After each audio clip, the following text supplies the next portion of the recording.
नमः संस्कृताय। नमस्कार प्रिय विद्यार्थियों, स्वागत आपका अपने YouTube चैनल समर्पण संस्कृत क्लासेस पर। आई होप आप सभी स्वस्थ होंगे और अपना अच्छे से अध्ययन कर रहे होंगे। तो जैसा कि आप सभी को पता है कि हम कर रहे हैं कारक का चैप्टर। तो अभी तक हमने कारक का सामान्य परिचय कल की क्लास में किया था। अगर आपने वो नहीं देखी है तो आपको डिस्क्रिप्शन में लिंक दे दिया जाएगा, उस क्लास को आप देख सकते हैं। क्यों देख सकते हैं, क्या कारण है? क्योंकि वो क्लास भी आपके लिए बहुत ज़्यादा इम्पोर्टेंट रहने वाली है। उस क्लास से संबंधित भी प्रश्न पूछे जाते हैं एग्ज़ाम में, इसलिए आप उस क्लास को भी अवश्य देख लीजिएगा। आज की क्लास में हम शुरू करने जा रहे हैं जो हमारा सबसे पहले कारक आता है कर्ता कारक, अर्थात प्रथमा विभक्ति का जहाँ प्रयोग होता है। तो सबसे पहले तो मैं आपको बताती हूँ कि जो सूत्र है वो दो प्रकार के होते हैं। वैसे सूत्र 6 प्रकार के हैं, लेकिन कारक के अंदर 2 प्रकार के सूत्र का प्रयोग किया गया है। वैसे सूत्र 6 प्रकार के हैं। कहीं आप बोलो कि मैम सूत्र तो 6 प्रकार के होते हैं, आपने 2 प्रकार के क्यों बताए? सूत्र 6 प्रकार के होते हैं वैसे टोटल, लेकिन कारक के अंदर सिर्फ 2 ही प्रकार यूज़ किए गए हैं। कौन कौन से? एक है संज्ञा सूत्र, संज्ञा सूत्र, और दूसरा है हमारा विधि सूत्र। क्या डिफरेंस है इन दोनों के बीच में, ये जान लेते हैं ताकि आपको जानने में थोड़ी सी आसानी होगी। तो यहाँ पर जो हमारा विधि सूत्र है, विधि सूत्र पूरे के पूरे कारक में एक ही सूत्र आएगा। बिल्कुल आसान तरीके से समझिए। जैसे जैसे मैं आपको करवा रही हूँ द्वितीय विभक्ति करवा रही हूँ, ठीक है? द्वितीय विभक्ति,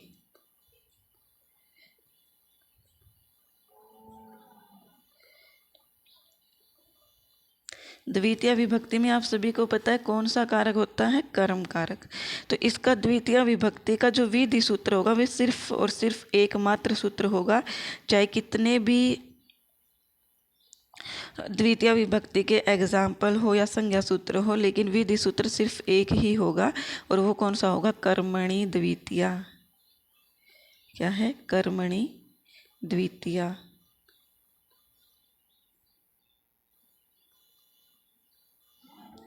कर्मणि द्वितीया।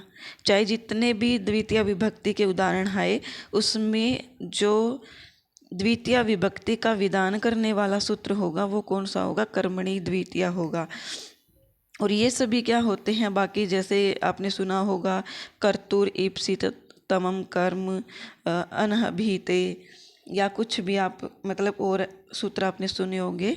तो वो सभी सूत्र क्या हैं? वो सभी सूत्र संज्ञा सूत्र होते हैं। वो संज्ञा सूत्र क्या करते हैं? संज्ञा सूत्र में सिर्फ और सिर्फ संज्ञा करने वाले होते हैं, पहचान करवाने वाले होते हैं। क्या होते हैं? पहचान करवाने वाले होते हैं। जैसे अभी हम प्रथमा विभक्ति पढ़ेंगे तो यहाँ पर ये देखिए विधि सूत्र क्या है? कर्ता कारक का सिर्फ और सिर्फ एक ही है, स्वतंत्र है कर्ता। क्या है? स्वतंत्र है कर्ता। अर्थात जो स्वतंत्र होता है, किसी के बंधन में नहीं होता, वो क्या है? कर्ता है। और ये क्या है? एक विधि सूत्र है। प्रथमा विभक्ति के जो संज्ञा सूत्र है वो चाहे 2 आ जाए, 3 आ जाए, 4 आ जाए, कितने भी आ जाए, लेकिन जितने भी एग्जाम्पल होंगे और उसकी हम जब व्याकरणिक टिप्पणी करेंगे या प्रक्रिया करेंगे तब उसमें सबसे पहले सूत्र कौन सा लगेगा? स्वतंत्र है कर्ता सूत्र लगेगा। आई होप आप सभी समझ गए होंगे। तो आइए हम जब विधि सूत्र और संज्ञा सूत्र को करेंगे तब मैं आपको फिर से बता दूंगी, अगर अभी आपको नहीं समझ में आया है तो। विधि सूत्र क्या होता है? विधि सूत्र होता है जो कारक या विभक्ति का विधान करता है कि इसमें ये विभक्ति लगेगी या इसमें ये कारक होगा। सिर्फ एक ही सूत्र होता है। और संज्ञा सूत्र कितने होते हैं? संज्ञा सूत्र अनगिनत हो सकते हैं किसी एक कारक के लिए भी। द्वितीय विभक्ति के लिए ही कम से कम 30 से 40 सूत्र संज्ञा सूत्र है, लेकिन विधि सूत्र क्या है? सिर्फ और सिर्फ एक ही है, कर्मणि द्वितीया। क्या है? कर्मणि द्वितीया। तो ये आप अच्छे से ध्यान रखेंगे। इस प्रकार के प्रश्न पूछे भी जाते हैं। तो ये आपको किस प्रकार के प्रश्न आते हैं, ये जैसे हम आगे सोल्व करेंगे वैसे आपको बताया जाएगा। तो यहाँ पर सबसे पहले हमारा आता है कर्ता कारक। कर्ता कारक का विधि सूत्र क्या है? स्वतंत्र है कर्ता। क्या है? स्वतंत्र है कर्ता। स्वतंत्र कर्ता, स्वतंत्र क्या होता है आप सभी जानते ही हैं, और कर्ता जो कार्य को करने वाला होता है, अर्थात जो स्वतंत्र रूप से किसी कार्य को करने वाला होता है। स्वतंत्र रूप से किसी भी कार्य को करने वाला।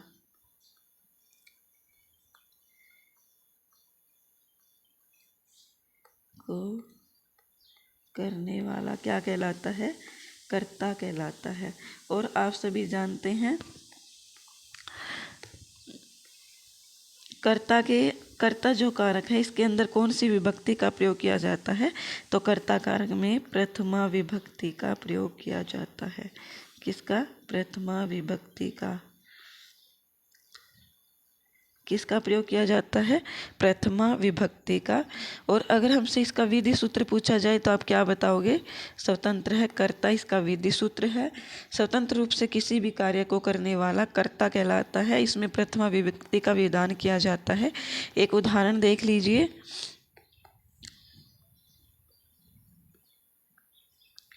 जैसे लता क्रीडति, लता क्रीडति, लता खेलती है। तो यहाँ पर जो स्वतंत्र है वो कौन है? लता है, क्योंकि कार्य को करने वाली कौन है? यहाँ पर लता है। और लता किसी के ऊपर डिपेंड नहीं है, स्वतंत्र है। तो यहाँ पर क्या हो जाएगा? जो लता है वो क्या हो जाएगी? हमारी कारक हो जाएगी। और आप सभी जानते हैं कि लता के प्रथमा में लता, लते, लताहा, तो यहाँ पर लता शब्द में कोई भी विसर्ग नहीं लगेगा, क्योंकि शब्द रूप आपको सबसे पहले तो शब्द रूप आपको अच्छे से आने चाहिए।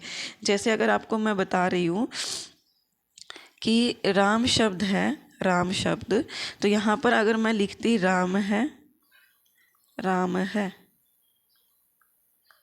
पठती, तो यहाँ पर राम शब्द के साथ विसर्ग क्यों लगा? क्योंकि जो राम शब्द रूप है वो पुल्लिंग में चलता है, और पुल्लिंग का प्रथमा का एक वचन विसर्ग से ही युक्त होता है। तो यहाँ पर राम है शब्द, चाहे आप यहाँ पर श्याम लिख लीजिए तो श्याम में भी क्या आ जाएगा? श्याम है आ जाएगा। तो यहाँ पर प्रथमा विभक्ति का प्रयोग किया गया। अगर दो होते तो रामू आ जाता, दो बच्चों की बात होती तो रामऊ आ जाता, और तीन की बात होती या तीन से अधिक की तो रामहा आ जाता। लेकिन आता क्या? प्रथमा विभक्ति ही आती। तो जो कर्ता कारक है उसमें किस विभक्ति का विधान है या कौन सी विभक्ति लगती है?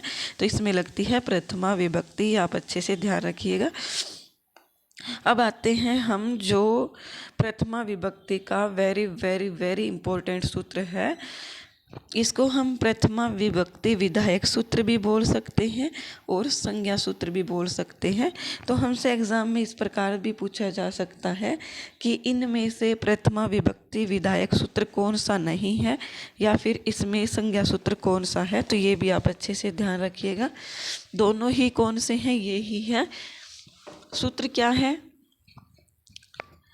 प्रातिपदिकार्थ लिंग परिमाण वचन मात्रे प्रथमा। क्या कहा गया है? प्रातिपदिकार्थ लिंग परिमाण वचन मात्रे प्रथमा। तो यहाँ पर जो ये जितने भी दी गए हैं प्रातिपदिकार्थ, जो शब्द दिया गया है इसका मीनिंग क्या है? लिंग, परिमाण और वचन, इन सभी में क्या है? इन सभी में प्रथमा विभक्ति का प्रयोग किया जाता है। किसका? प्रथमा विभक्ति का विधान किया गया है। प्रथमा विभक्ति का प्रयोग। अब हम जानेंगे कि प्रातिपदिकार्थ क्या होता है, लिंग क्या होता है, परिमाण क्या होता है और वचन क्या होता है। सबसे पहले बस आप ये जानिए कि यहाँ पर जो ये मात्रे शब्द दिया गया है, मात्रे शब्द, ये सभी में जुड़ेगा। चाहे ये प्रातिपदिकार्थ हो तो प्रातिपदिकार्थ मात्रे, लिंग है तो लिंग मात्रे, परिमाण है तो परिमाण मात्रे, वचन है तो वचन मात्रे। अर्थात ये जो मात्रे शब्द है ये सभी के साथ जुड़ेगा। तो ये जो सूत्र है इसमें कितने शब्द दिए गए हैं? 1, 2, 3 और 4। तो ये चारों के चारों क्या है, इनके उदाहरण क्या क्या है, ये एग्ज़ाम में पूछे जाते हैं। और इनके अंदर कौन सी विभक्ति का प्रयोग किया जाता है, तो ये भी पूछ लिया जाता है। पहला प्रश्न तो मैं आपको अभी बनाकर बता देती हूँ किस प्रकार का आएगा।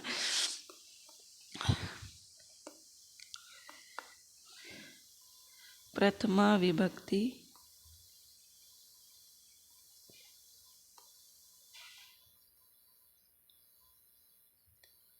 का प्रयोग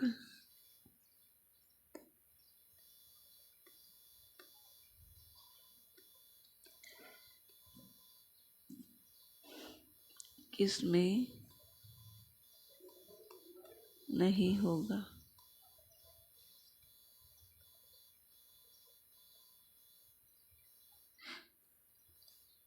तो ये हमारा क्या हो जाएगा, ये हमारा क्वेश्चन है। इसके बाद ऑप्शन क्या दिए जाएंगे, सबसे पहला ऑप्शन होगा प्रातिपदिकार्थ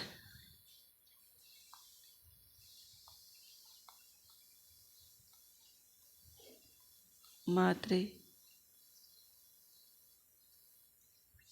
दूसरा हमारा हो जाएगा वचन मात्रे।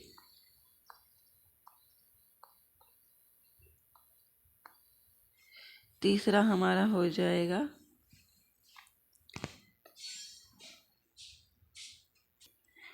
ईप्सिततमम्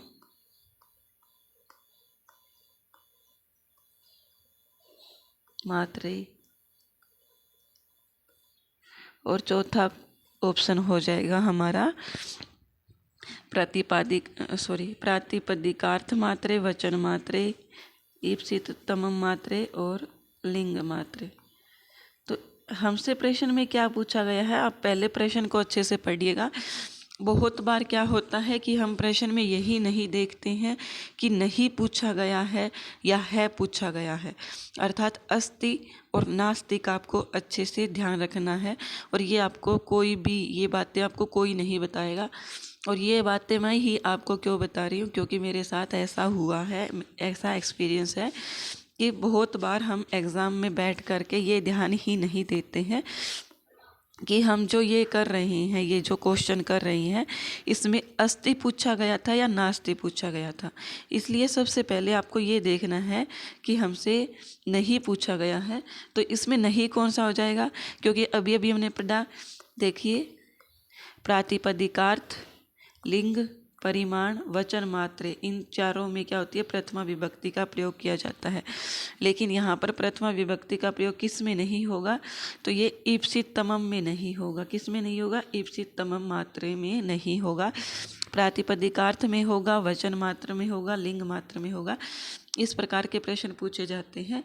और एक प्रश्न और पूछा जाता है, वो भी देख लीजिए, होगा वो इसी प्रकार से, लेकिन उसके थोड़े से मैं उदाहरण, जो ऑप्शन जो है वो चेंज कर दूंगी। तो यहाँ पर क्या है, प्रश्न क्या है, दूसरा प्रश्न देख लीजिए। प्रथमा विभक्ति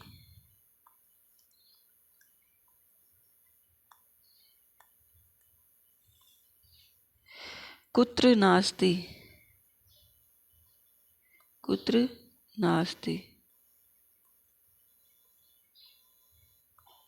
प्रथमा विभक्ति कहाँ नहीं है, ऑप्शन है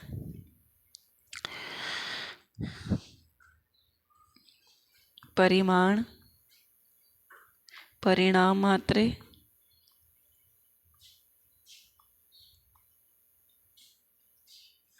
दूसरा है प्रातिपदिकार्थ मात्रे,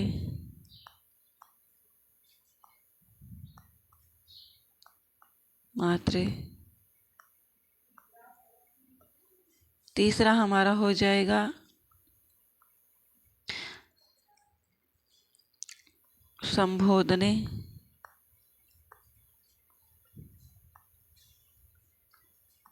और चौथा ऑप्शन हमारा हो जाएगा वचन मात्रे। क्या है, वचन मात्रे। तो यहाँ पर जो है हमारा ये प्रश्न क्या है, प्रथमा विभक्ति कुत्र नास्ति, प्रथमा विभक्ति कहाँ पर नहीं है। तो ये आपको कमेंट में करके बताना है।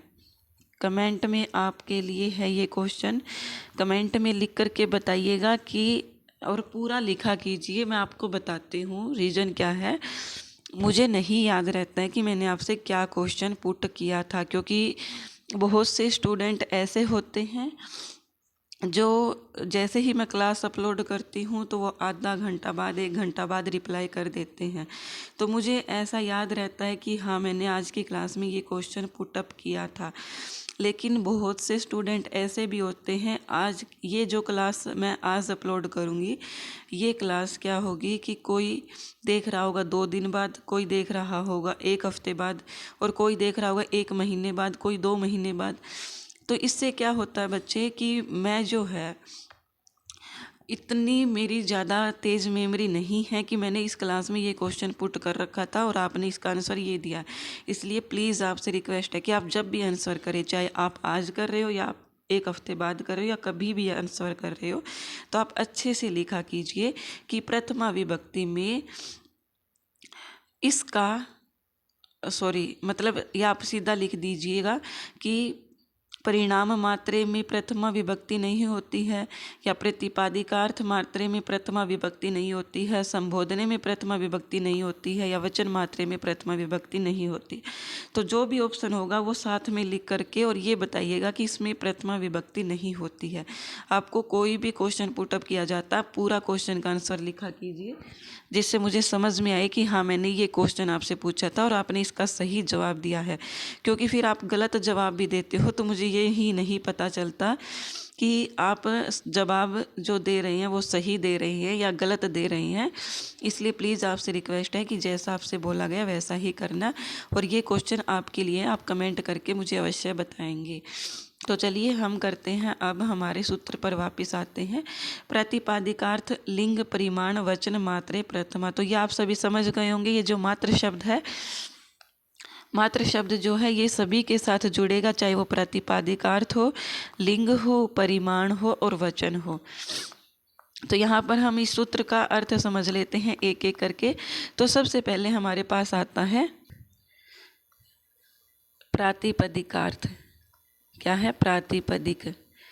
तो सबसे पहले हम ये जानते हैं कि ये जो प्रातिपदिक है ये होता क्या है। प्रातिपदिक होता है, इसकी नेट के एग्ज़ाम में इसकी डेफिनेशन भी पूछी जाती है। तो ये आप अगर आप नेट की तैयारी कर रहे हैं तो ये आपके लिए इम्पोर्टेंट है, और एस्टेट में भी पूछ लिया जा सकता है, कुछ नहीं पता, क्योंकि प्रथमा विभक्ति का सिर्फ एक ही सूत्र है जो वेरी इंपॉर्टेंट है, और एक और आता है जिसमें संबोधन में प्रथमा विभक्ति लगती है। तो इसलिए कुछ भी पूछा जा सकता है। तो हम यहाँ पर जानते हैं कि जो प्रातिपदिक है इसकी परिभाषा क्या है। तो नियतोपस्थितिक। क्या है? नियतोपस्थितिक।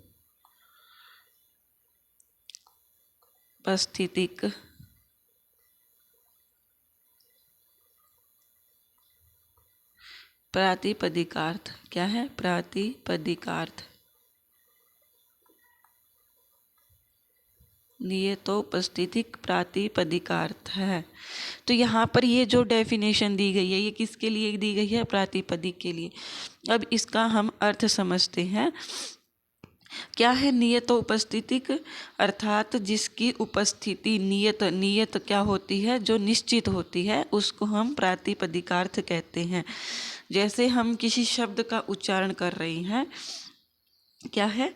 किसी शब्द का उच्चारण कर रहे हैं हम अगर, तो उस शब्द का उच्चारण करते समय हमें ये पता है कि ये जो अव्यय है, ये जो है वो हमेशा स्त्रीलिंग में चलते हैं, ये हमेशा पुल्लिंग में चलते हैं। तो इसका क्या है कि हमें उस शब्द का निश्चित ज्ञान है कि हाँ, इस शब्द का हमेशा निश्चित, अर्थात ये ही लिंग होगा। तो यहाँ पर जैसे मैं एक एग्जांपल देती हूँ, जैसे हमारे पास राम शब्द है, राम है। तो ये जो राम है शब्द है, हमें देखते ही पता लग रहा है कि ये जो राम है शब्द है ये क्या है? पुल्लिंग का है। क्या है? पुल्लिंग का। क्या है? पुल्लिंग का। तो यहाँ पर हमें इसकी निश्चितता का ज्ञान हो रहा है। क्या हो रहा है? निश्चितता का ज्ञान हो रहा है। तो ये क्या हो जाएगा? हमारा प्रातिपदिक हो जाएगा। ये जो राम शब्द है ना, ये राम शब्द, ये हमारा क्या है? प्रातिपदिक है। तो विशेष रूप से तो आपको इसकी ये डेफिनेशन ध्यान रखनी है। नियतो उपस्थिति है प्रातिपदिकार्थ। अब हम करते हैं प्रातिपदिकार्थ जो है उसका उदाहरण करते हैं, जो हमारे लघु सिद्धांत कौमुदी में दिया गया है या फिर सिद्धांत कौमुदी में दिया गया। तो क्या है? प्रतिपदिका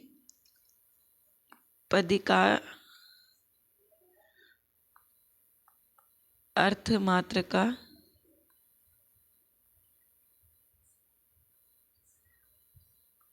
उदाहरण।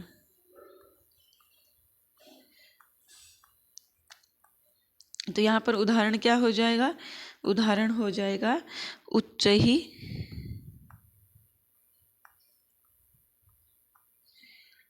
नीच ही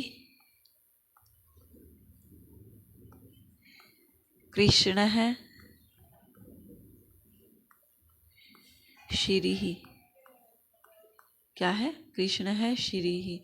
तो यहाँ पर ये जो आप देख सकते हैं, ये जो दिया गया है उच्च ही नीच ही, उच्च ही नीच ही ये दिया गया है, ये दोनों क्या है? अव्यय है। क्या है? अव्यय। और अव्यय का भी हमें निश्चितता का ज्ञान होता है कि हाँ ये अव्यय है, ये किसी भी लिंग में या विभक्ति में या कुछ भी चेंज नहीं होने वाला है। ये दोनों शब्द क्या है? अव्यय है। तो ये क्या हो जाएंगे? ये भी प्रातिपदिक का अर्थ हो जाएंगे। अर्थात अव्यय से बनने वाले शब्द, या ये मान के चलिए जितने भी हमारे अव्यय शब्द है, चाहे वो उच्च ही है, चाहे वो नीचे ही है, या फिर अदूना, बही, इस प्रकार के जो भी शब्द है जो आप अव्यय के रूप में जानते हैं, वो सभी शब्द क्या हो जाएंगे? प्रातिपदिकार्थ हो जाएंगे। क्या हो जाएंगे? प्रातिपदिक हो जाएंगे। और कृष्ण है श्री, यहाँ पर आप देख सकते हैं कि कृष्ण है जो शब्द है, इसका हमें लिंग पता है। क्या है? ये पुल्लिंग।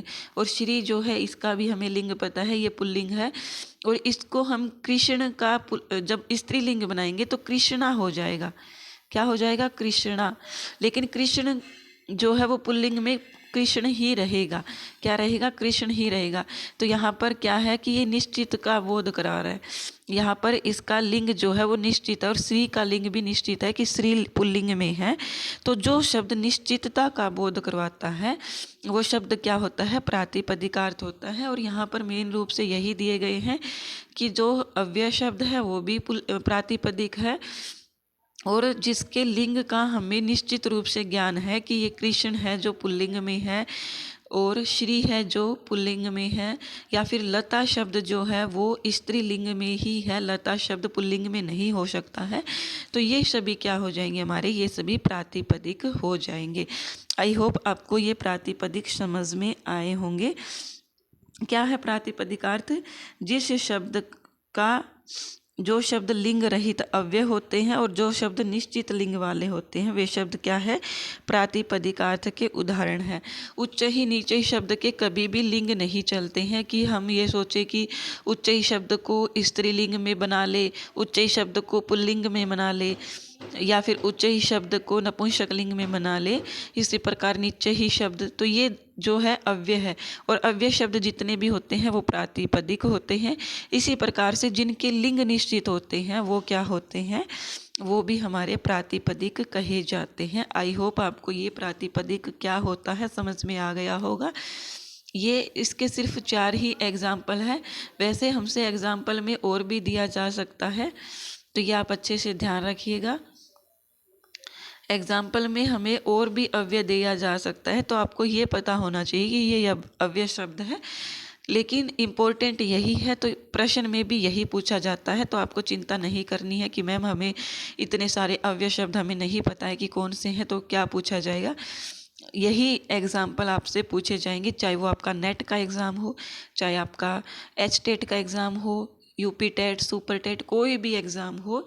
जो आपकी कौमुदी में एग्जाम्पल होते हैं, उदाहरण होते हैं, वही आपसे पूछे जाते हैं, आपसे कुछ और नहीं पूछा जाता। तो यहाँ पर इसके प्रातिपदिक के 4 उदाहरण हैं। कौन कौन से हैं? उच्च ही नीच ही कृष्ण है श्री ही। ये मैंने जो आपको कुछ भी एक्स्ट्रा एग्जाम्पल बताए हैं वो सिर्फ आपकी समझ के लिए बताए हैं। हो सकता है कि कोई एग्ज़ाम में या एग्ज़ाम में ना पूछ करके कोई इंटरव्यू में पूछ लिया जाए कि क्या राम है जो शब्द है वो प्रातिपदिक है, तो आप क्या होंगे, पजल हो जाओगे कि हमने तो सिर्फ उच्च ही नीचे ही कृष्ण है और श्री ही पढ़ा था प्रातिपदिक राम, तो फिर आप सीधा बोलोगे सर नहीं होता है या मैम नहीं होता है। लेकिन ऐसा नहीं है। हमें जिसका निश्चित लिंग पता है, चाहे वो स्त्रीलिंग हो, नपुंसक लिंग हो, चाहे वो पुल्लिंग हो, वो भी प्रातिपदिक होते हैं और जितने भी अव्यय शब्द हैं वो भी प्रातिपदिक होते हैं। आई होप आपको समझ में आ गया होगा और कंटेंट अच्छा लगता है तो कृपया करके आप शेयर किया कीजिए, क्योंकि मैं आप सभी के लिए इतनी मेहनत कर रही हूँ, तो आप भी कंटेंट को प्लीज़ प्लीज़ शेयर कर दिया करें। ऐसा नहीं है कि संस्कृत के विद्यार्थी नहीं है। अगर संस्कृत के विद्यार्थी नहीं होते तो संस्कृत गंगा का जो चैनल है उसमें मिलियंस सब्सक्राइबर नहीं होते। इसलिए आप सभी से रिक्वेस्ट है कि संस्कृत पढ़ने वाले बहुत विद्यार्थी हैं, तो प्लीज़ इस क्लास को आप हर बच्चे तक पहुंचाने का कष्ट करेंगे। मुझे आप सभी से आशा है, मैं आप सभी के लिए मेहनत करती हूं, तो आप भी इतना सा तो मेरे लिए कर ही सकते हैं। तो यहाँ पर हमारा प्रातिपदिक हो जाता है। अब आता है लिंग मात्र।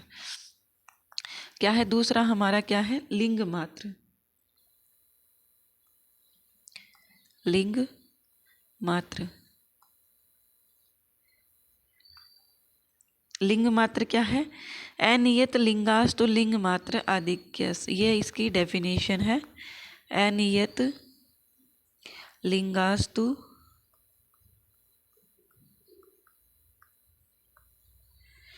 लिंग मात्र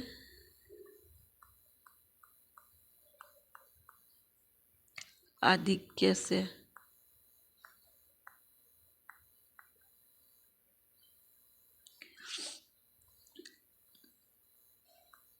क्या कहा गया है, अनियत लिंगास्तु, अर्थात जिस प्रातिपदिक का निश्चित एक लिंग नहीं है। अभी हमने प्रातिपदिक पढ़ा, उसमें हमने ये पढ़ा कि जिसका लिंग निश्चित होता है वो प्रातिपदिक होते हैं, लेकिन जिसका लिंग निश्चित नहीं होता, अर्थात जो तीनों लिंगों में चलते हैं, उसको क्या कहते हैं, लिंग कहते हैं। क्या कहते हैं, लिंग का उदाहरण माना जाता है। मान लीजिए जैसे अभी मैं आपको बताती हूँ, जैसे अभी अभी हमने प्रातिपदिक में पढ़ा कि जिसका लिंग निश्चित हो, जैसे मैंने लिखा यहाँ पर राम है शब्द, या लिख दिया मैंने श्याम है शब्द, या मैंने यहाँ पर लिख दिया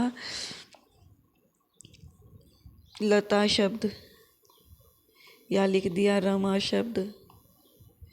इसी प्रकार से मैंने लिख दिया यहाँ पर पत्रम शब्द। इसी प्रकार से मैंने लिख दिया फलम। तो ये सभी जो शब्द हैं ये क्या कहलाएंगे, ये कहलाएंगे प्रातिपदिक। क्यों कहलाएंगे, क्योंकि हमें राम है का पता है, राम है पुल्लिंग में चलता है। श्यामा है का भी पता है कि ये पुल्लिंग में चलता है, ये निश्चित है। लता और रमा ये दोनों स्त्रीलिंग में चलते हैं, ये भी निश्चित है। पत्रम फलम ये भी क्या है कि नपुंसक लिंग में चलते हैं, ये भी हमें निश्चित है। लेकिन एक शब्द है तटह शब्द। क्या है, तटह शब्द। तटह, तटह ये क्या है, पुल्लिंग का है। स्त्रीलिंग में क्या बन जाएगा, तटी। क्या बन जाएगा, तटी। और नपुंसक लिंग में क्या बन जाएगा, नपुंसक लिंग में बन जाएगा तटम। क्या बन जाएगा, तटह, तटी, तटम।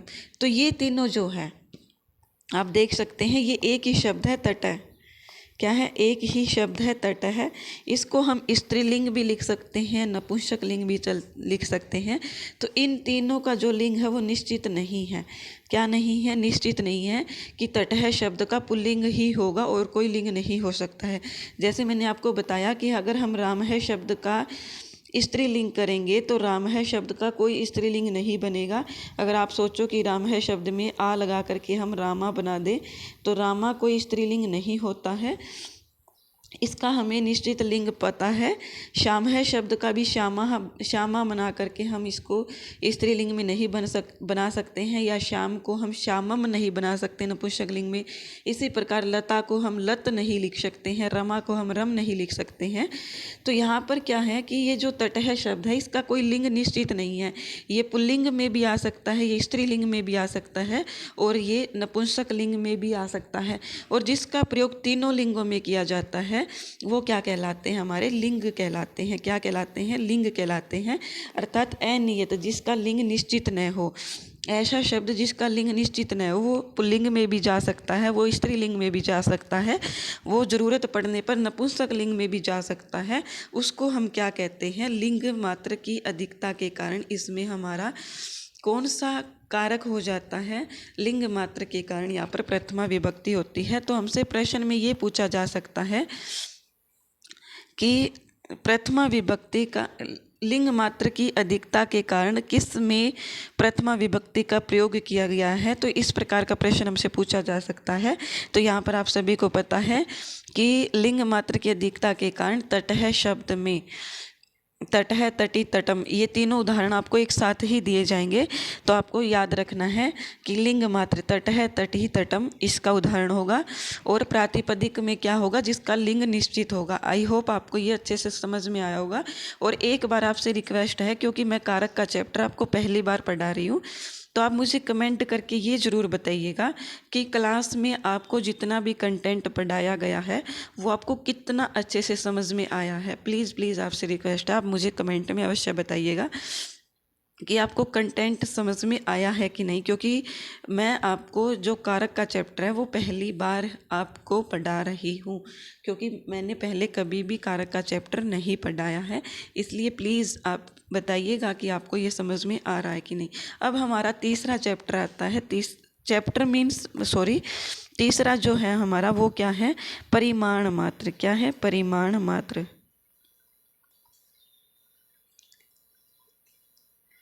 तो यहाँ पर ये आपको अच्छे से ध्यान रखना है।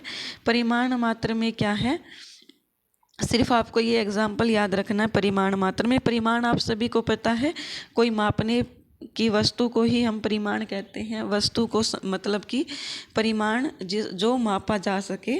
तो यहाँ पर जो द्रोणोब्रीहि है, क्या है, द्रोणोब्रीहि। सिर्फ ये एक एग्जाम्पल याद रख लीजिए। इसकी डेफिनेशन से संबंधित कोई प्रश्न हमसे नहीं पूछे जाते हैं। हमसे सिर्फ ये पूछा जाएगा कि परिमाण मात्र का उदाहरण कौन सा है। तो ये होगा सिर्फ एक ही, द्रोणोब्रीहि। क्या होगा, द्रोणोब्रीहि। तो यहाँ पर जो द्रोणोव्रीहि है ये क्या है, ये द्रोण क्या होता है आप सभी को पता है, एक पात्र होता है, और व्रीहि जिसमें चावल भरे हुए होते हैं उसको हम द्रोणोव्रीहि कहते हैं। तो इसमें मापा जा सकता है। जैसे मैंने एक बाल्टी बना दी, ड्राइंग बहुत अच्छी है मेरी। तो यहाँ पर ये बाल्टी है, इसके अंदर ये चावल भरा हुआ है। तो ये चावल भरने से हम इसको क्या कर सकते हैं, माप सकते हैं कि एक बाल्टी भरा हुआ चावल।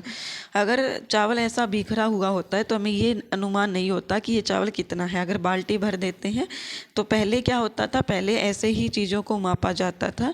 अब तो क्या है, बहुत से डिजिटल भी जो है मापने की चीज़ें आ चुकी है, लेकिन पहले ऐसा ही होता था कि कोई बाल्टी में डाल करके, किसी पात्र में डाल करके उस चीज़ को मापा जाता था। तो यहाँ पर परिमाण मात्र, परिमाण शब्द से ही आप पहचान रहे होंगे कि परिमाण अर्थात किसी चीज़ को मापना। तो द्रोणोब्रीहि यहाँ पर इसका उदाहरण हो जाएगा। सिर्फ एक ही उदाहरण है इसका, और कुछ इससे बाहर कुछ नहीं पूछा जाता है। कहीं आप बोलो कि मैम और भी बहुत सी चीज़ें होती हैं, और भी बहुत चीज़ें मापी जाती हैं, तो क्या हमसे वो भी एग्जाम्पल पूछे जाएंगे? नहीं पूछे जाएंगे। आपको बिल्कुल भी चिंता नहीं करनी है। फिर आता है हमारा चौथा जो है वचन मात्रे। क्या है, वचन मात्रे। चौथा हमारा आता है वचन मात्र। वचन मात्र।